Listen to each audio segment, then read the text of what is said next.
On retrouve différentes formes d'intelligence artificielle dans les entreprises, donc ça va vraiment varier d'une entreprise à l'autre, d'une industrie à l'autre, ou même dans la taille selon la taille de l'entreprise. Donc, par exemple, on peut penser au traitement massif de données qui vont aider à la prise de décision, ou encore à l'utilisation des chatbots qu'on connaît quand on va sur un site web pour le service à la clientèle, donc cette interaction-là avec un robot plutôt qu'avec un humain. Donc, c'est des formes fréquentes qu'on va rencontrer d'intelligence artificielle dans les entreprises. Plusieurs entreprises, par contre, ne sont pas encore rendues là. Donc, et plusieurs se retrouvent plutôt avec une dette technologique qu'ils tentent de rattraper. Donc, ils vont plutôt avoir recours à des technologies plutôt standards ou des technologies de fondation plutôt que de se retourner vers des technologies émergentes. Par contre, on oublie souvent qu'en 2023, quand on fait une mise à jour d'un ERP, par exemple, ben, on a recours à l'intelligence artificielle parce que les éditeurs de solutions, maintenant, intègrent l'intelligence artificielle à leurs solutions.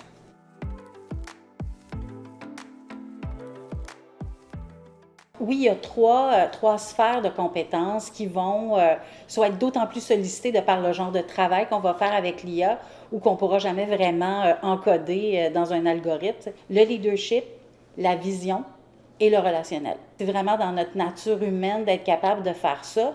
Et non seulement ça ne se mettra pas dans un algorithme, mais on va en avoir d'autant plus besoin dans le monde du futur.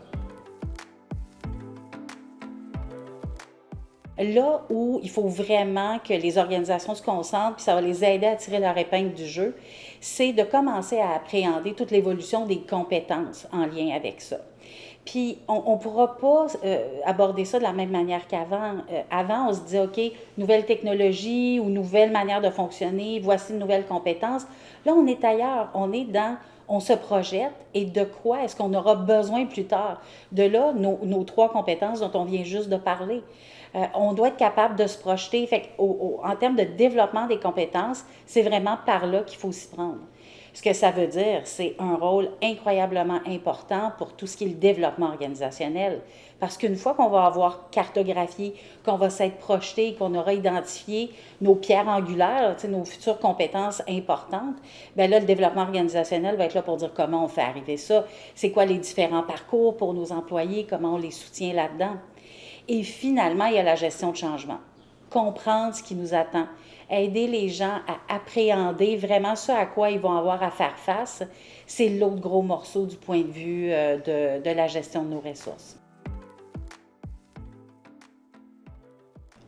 Donc, pour les entreprises qui se posent la question, est-ce que c'est le moment de commencer avec l'intelligence artificielle? Je pense que la réponse est oui. Ça n'a pas besoin d'être un déploiement à grande échelle. On peut commencer petit, mais vraiment qui va créer de la valeur pour l'organisation. Il faut apprendre aux gens à démystifier l'intelligence artificielle, se familiariser aussi avec, tout en considérant qu'il y a des principes de gouvernance et de sécurité à quand même considérer dans le déploiement de l'intelligence artificielle. Du côté humain, ce qu'il faut vraiment travailler, c'est la capacité d'apprentissage en continu.